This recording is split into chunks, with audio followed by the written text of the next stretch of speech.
Hello ladies and gentlemen, welcome to War Thunder with Lodorenos. Today, I'm going to be flying in realistic battles and taking out the premium Focke-Wulf 190 Dora 13, also known as the D-13. While we're climbing, I'll give you a little history about the plane and how it came to be. Back in the autumn of 1937, the German Ministry of Aviation was worried that future versions of foreign aircraft would outclass their frontline fighter, the Bf-109. They asked several engineers and companies to come up with a better design, and eventually Kurt Tank came up with the idea for the Focke-Wulf 190. The German single-seater, single-engine fighter usually came with a radial engine, which is what it was designed with in the first place, since inline engines were reserved for other planes, and which is why the German Ministry of Aviation was so interested in the original Focke-Wulf 190.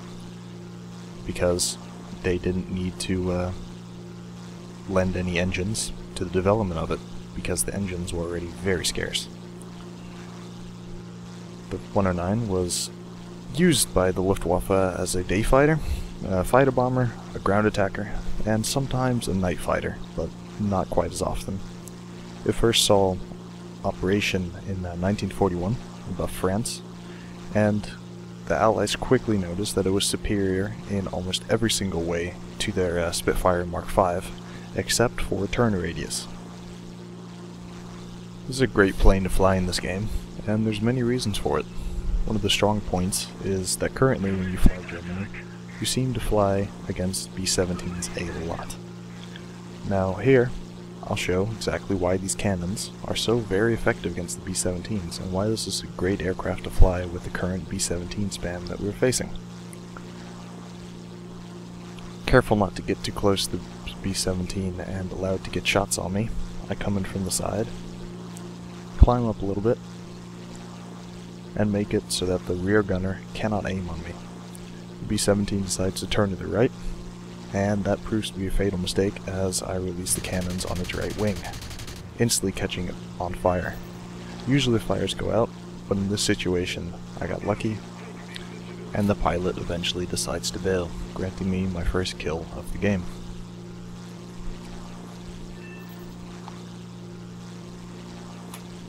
In July 1942, the improved English Spitfire Mark IX had improvements over the original design of the Focke-Wulf 190, and that started a constant cat-and-mouse game where the Focke-Wulf 190s were improved to combat the various Allied aircraft, which were also improved time after time.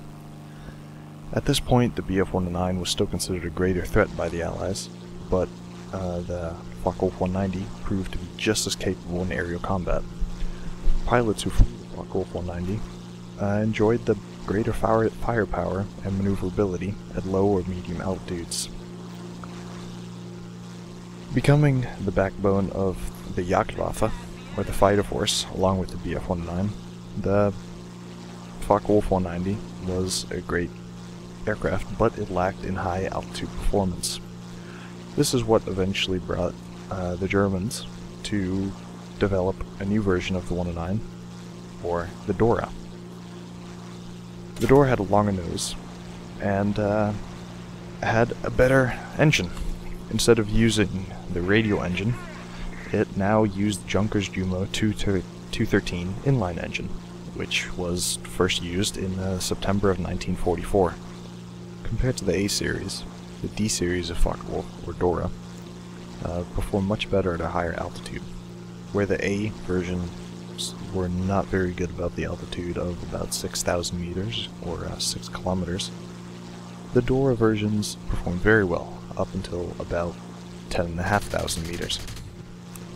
Although it never entirely placed the Bf-109 series, it was regarded as a fantastic aircraft in the Luftwaffe, and over 20,000 of the aircraft were produced.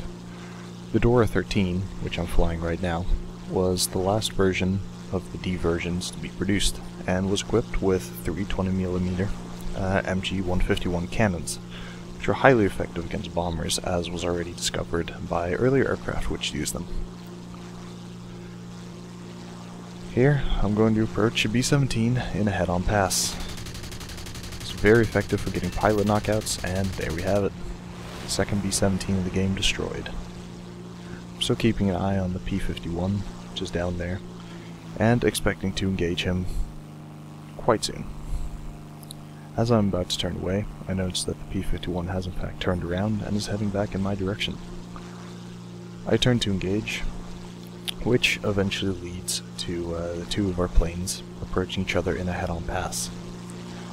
Don't have a lot of speed and wouldn't have been able to get out of the way very safely, so I take my chances, take a head-on shot. It results in the two of us being destroyed. That's two bombers down, one fighter, and therefore the end of the game. One more clip I'd like to show before I end the video is just how easy it is to take down B-17s if you approach from the right angle. A lot of people tend to hang directly behind B-17s and hope for a lucky shot on the body of the plane. Not very effective, and usually results in the pilot being knocked out and fury in the chat. So here I approach B-17 from the top. I've let the other one go because it seemed to be being engaged by two fighters. I hit the right wing, immediately catching on fire twice. One of them was an engine fire, the other was a fuel tank fire, and leave him for dead. He starts to spin out of control, definitely is going down, and we have a friendly fighter who decides to take a pot shot and try to get the kill. He fails, I'm granted the kill, and that's a B-17 down. Thank you for watching, have a wonderful day.